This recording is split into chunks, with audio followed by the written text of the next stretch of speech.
stepping up. Deep downfield, wide open, Brandon Cook.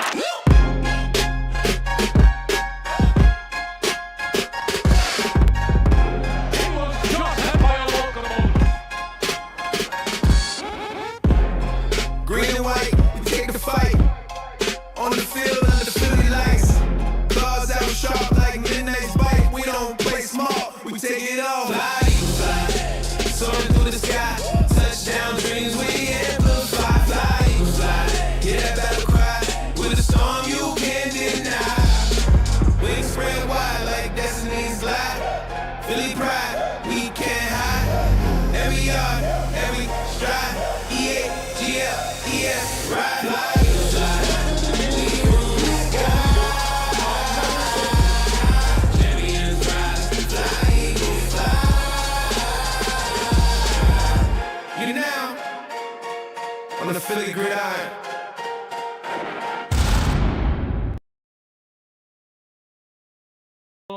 What up, everybody? How we doing? What's going on? Welcome on into the Philly Gridiron. My name is Kyler. Welcome on in where we just talk Philly.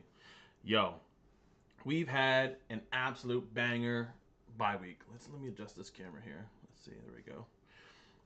We got moves. Howie ain't sleeping. Oh yeah, by the way, check out the stash. Ooh, shit. It's Movember, so make sure you're supporting the men's. Come on now. I think you can go to any kind of website and donate some money for men's prostate cancer.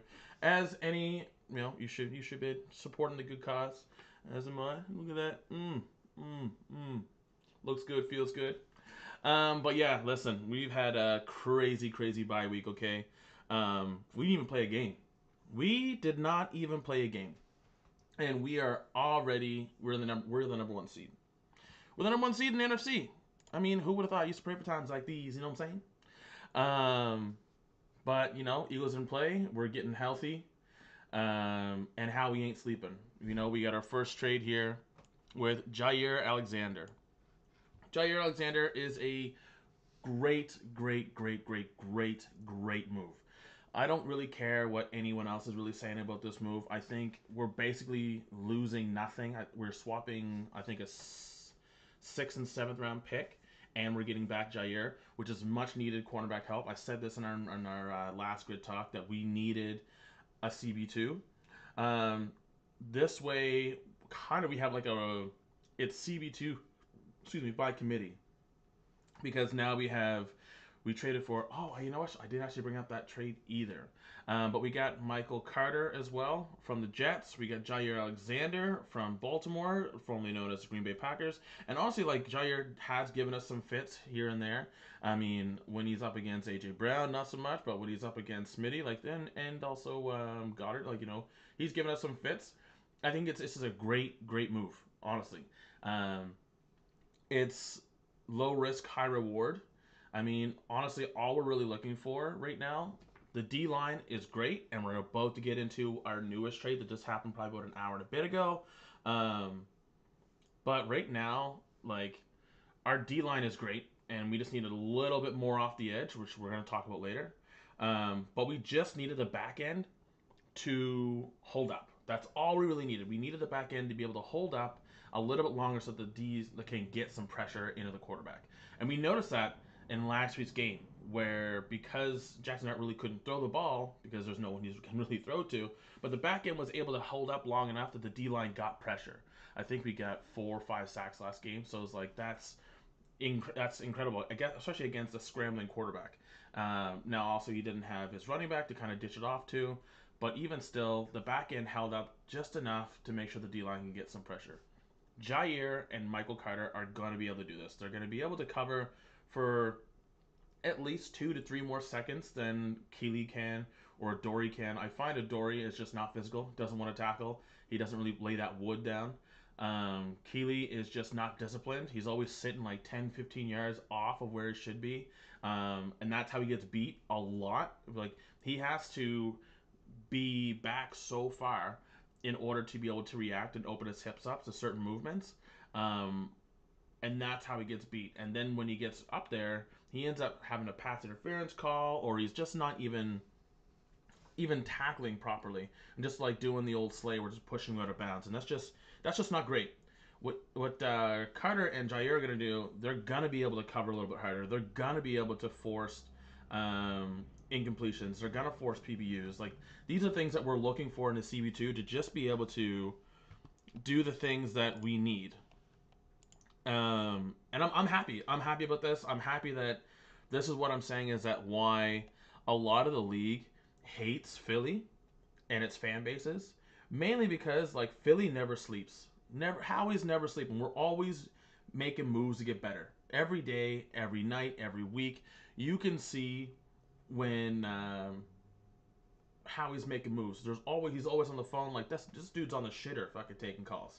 And that's why fan bases hate Philly so much because we're always progressing the team. We're never sitting and staying and getting stale or just being like, oh, we're gonna see it out. We're gonna wait this out.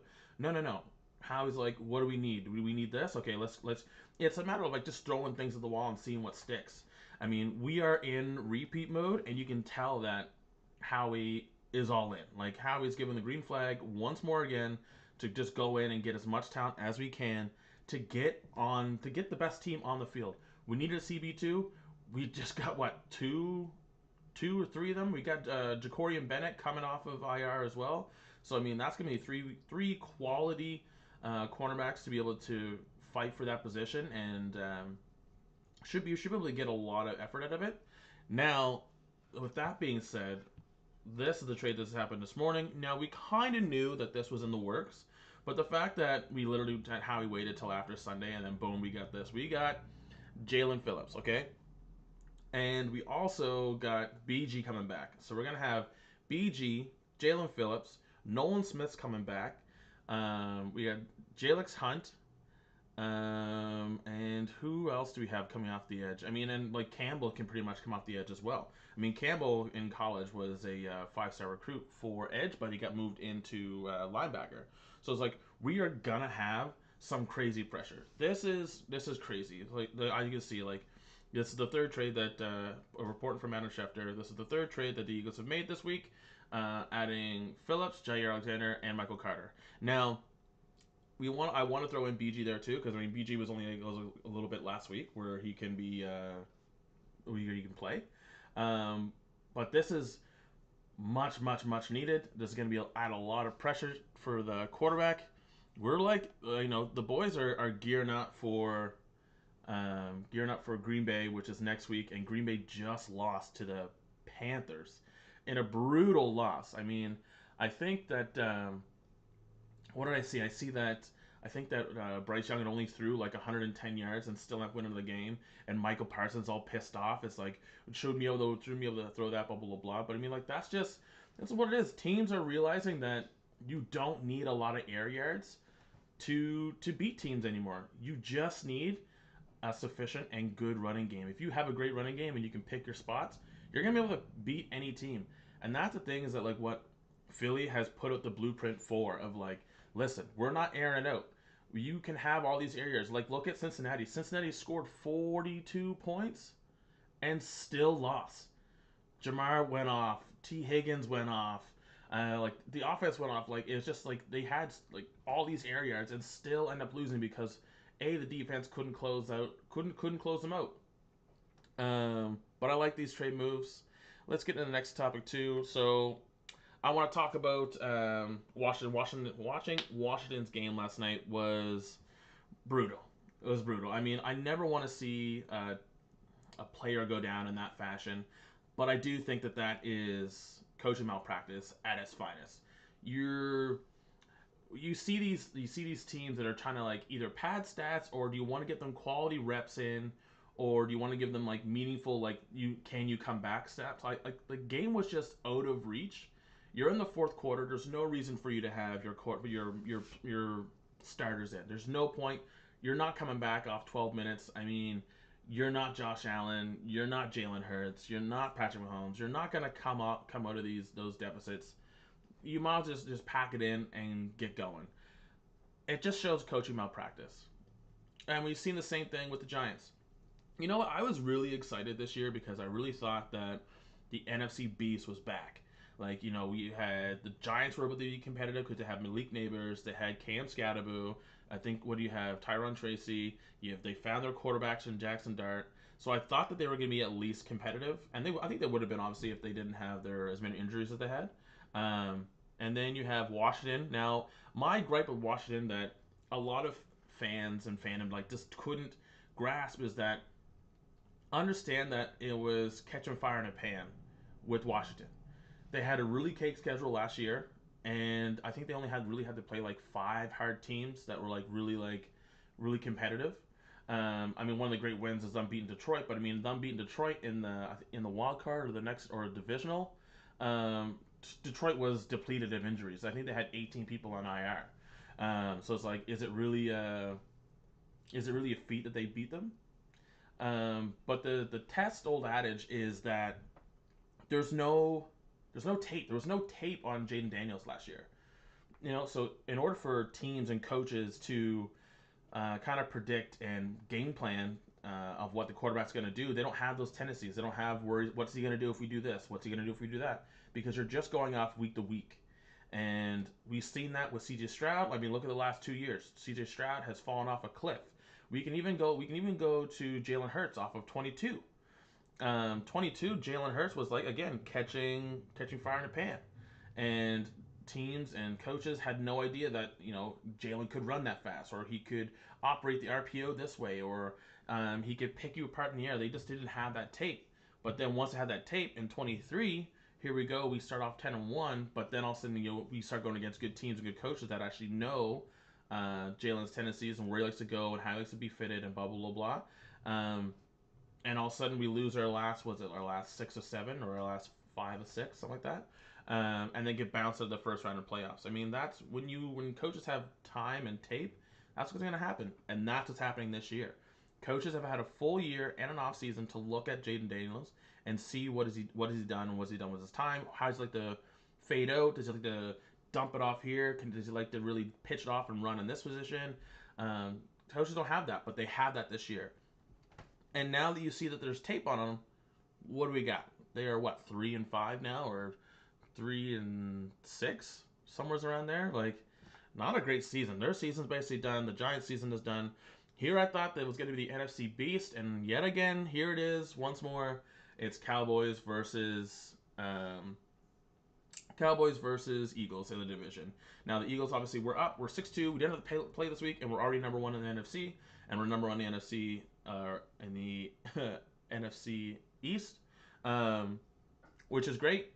Now I was looking at the last bit of our schedule. We got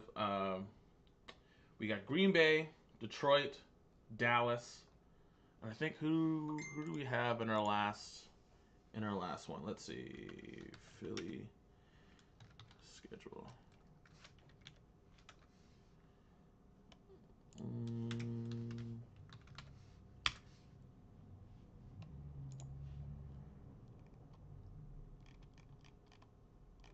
All right, we had our bye, so we got Green Bay. We're at Green Bay for Monday Night Football, and then Detroit's in Lincoln Financial for Sunday night. That's also a primetime game. Then we got Dallas, then we got Chicago. That's our November schedule, is Green Bay, Detroit, Dallas, Chicago. Now, I think that we should smoke, especially with these moves we're making, and we have a whole another week to get these guys acclimated in because we don't play till Monday. I think that we're gonna have these boys all suited and booted and ready to go. So I think that's, and I also don't think that we've lost on a primetime Monday game. I can't remember, but there was something I was seeing today. But either way, I think that we have the Green Bay game locked up. I guess here, look, I can drag this over. Yeah, I think we got the Green Bay game locked up. I think we can go toe to toe because by this time, like, it's cold in Philly. Goff ain't played good and cold in a long time, and then we're away for Dallas. I don't know if Dallas is gonna be able to compete, especially with the moves that we made. And then Chicago's looking really good this year. I kind of said that they would look good, same as the New England Patriots. These are the two teams that I had like making a whole flip.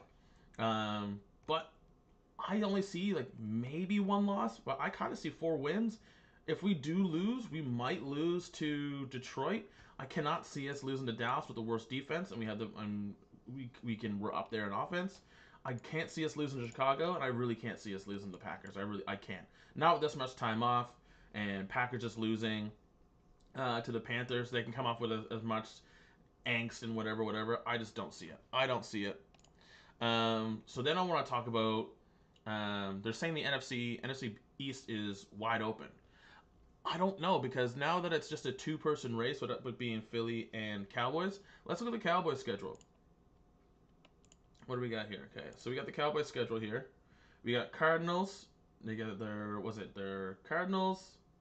Are they home? I think they're home here, right? So yeah, so they're home for the Cardinals, away for the Raiders, and then Eagles. Yeah, this is okay, cool. Home, and then the Chiefs are in home, and then they play the Giants, and they play Vikings and Chargers, and they finish off with Commanders and Giants. So I kind of see a win here. I don't think they should win. I don't think they should lose tonight. But I mean, weirder things have happened. I think they're gonna win here against the Raiders. I think they lose here. That's a loss. Chiefs a loss. They're gonna go against the the Lions. That's a loss. Vikings. That's a loss. Chargers. That's a loss. Now with them losing GD5, maybe this is probably a win now. And then you go against the Giants, and obviously this is a win. So really, I see them only getting 4 wins in their next little bit, and taking 5 losses. That puts them at, I think it was like 7-9 or 7-10. I think 7-9, because like their last game is. So that's just, to me, that just doesn't add up. I just don't think that. I think it's a one-person race. If we look at Philly's schedule, let's get this Philly schedule.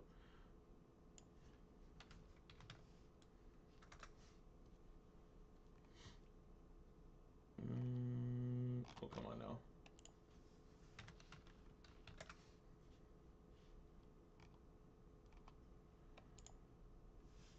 What do we got? Okay, like I said, we got the Packers, Lions, Cowboys, and Bears. I kind of see us winning. I see us winning out there. And then we got in December. December is usually where we play our best ball. We got the Chargers, Raiders, Commanders, and Bills. Hardest game being the Bills. Of course, the Commanders game now is a gimme. Without Jaden Daniels, without them having a good running game, they have an old folks home. I just don't see the Commanders winning this game. I mean, it's such a shame, but that's 2 automatic wins right there. So I see at least 1, 2, 3, 4, 5, 6, 7, 8, 9. We have 9 games. Let's say we lose 1. Let's say we lose 2. Right? That puts us at 4 losses.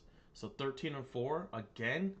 Like that, I think that's just too far out of reach for a lot of the NFC teams.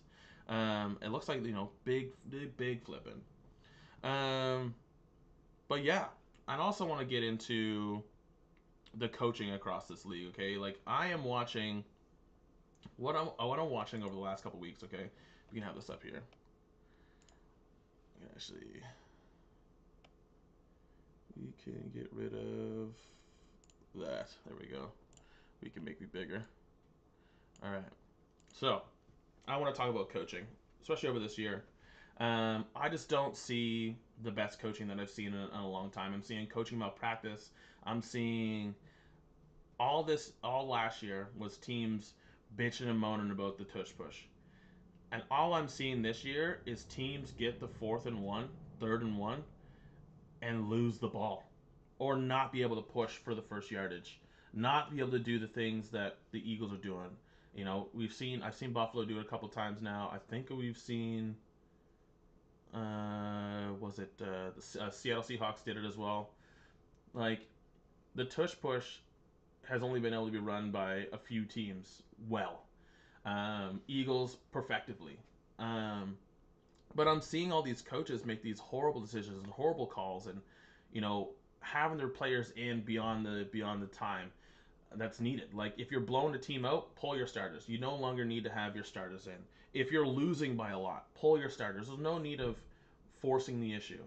And then you see these kind of plays where, you're getting that 3rd and 1 and 4th and 1, and you're having to kick a field goal, or they're not pushing the ball down, and like there's a play out there that you can do to get that yard. You know, football's all about a game of inches, and these coaches are losing the game of inches. And it's like, as much as I want to talk and shit on the refs, coaching's been just as bad. Situationally, like they're just not what it seems to me that coaches are doing. Coaches are playing greedy to save their jobs and not for the kids. I don't see a lot of these kids, I say kids, but like these grown men, you're not teaching them anything, you're not coaching them anything, you're pushing them on and hoping that they do the things that you're hoping that they can do. Like we can look at the Giants and how Dable is just fucking up the entire way through. And why is it he's coaching in a frantic way? Because he knows he's losing his freaking job. And that's where you get coaches that are just, they're not coaching for the game or for the players, they're coaching for themselves. And you can see that. And then they get frustrated when the team's not doing the things that they need to get done because they know they're going to get fired. And I think that's a shame. And you mean, like, you know, Tom Brady said it, Bill Belichick also said it, that, you know, this coaching just isn't the same, and they're expecting these players to come out, like we're seeing it now, that players are coming out of these stints of they haven't been good in the first 5 years of career, and then all of a sudden in their sixth year they're just blowing it up. Like, look at Sam Darnold, look at Baker Mayfield. I think Deshaun Watson, not really, I wouldn't say Deshaun Watson. Who else? But like a lot of these players aren't hitting their stride until their third, fourth, sometimes fifth year. And, you know, with coaching, you can make that happen sooner. But because the coaching is so poor, these players aren't emerging until like their prime is almost gone. But yeah. Last thing I want to talk about is I've seen a bunch of comments right now about that Jair Alexander isn't good. We'll put this back. Jair Alexander isn't good, okay? We're seeing that Jalen Phillips isn't a good move. The Carter move isn't great. Bringing back BG is desperate. And this and this. The thing is that championship teams do championship moves. You're not going to know the way how someone moves if you've never been in that situation. You're not going to see, you know, you're not going to see how a championship team, like these moves might look like they don't make any sense to you because you've never been in that position.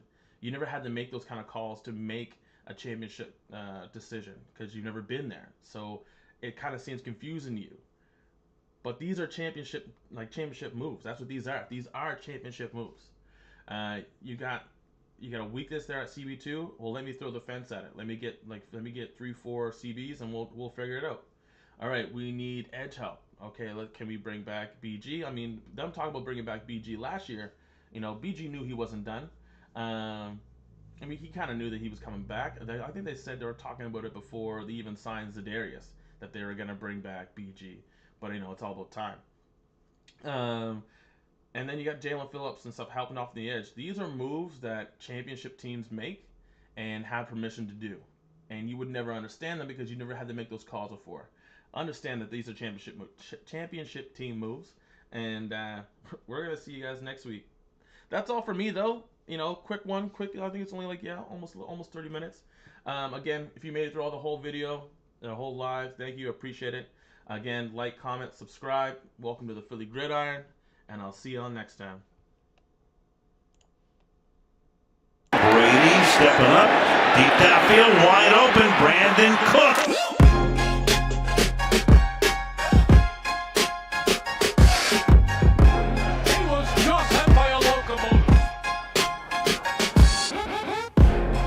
Green and white, we take the fight. On the field under Philly lights. Claws out sharp like midnight's bite. We don't play small, we take it all. Fly, Eagles fly, soaring through the sky. Touchdown dreams we amplify. Fly, Eagles fly, hear that battle cry. With a storm you can't deny. Wings spread wide like destiny's glide. Philly pride, we can't hide. Every yard, every stride. EAGLES, ride.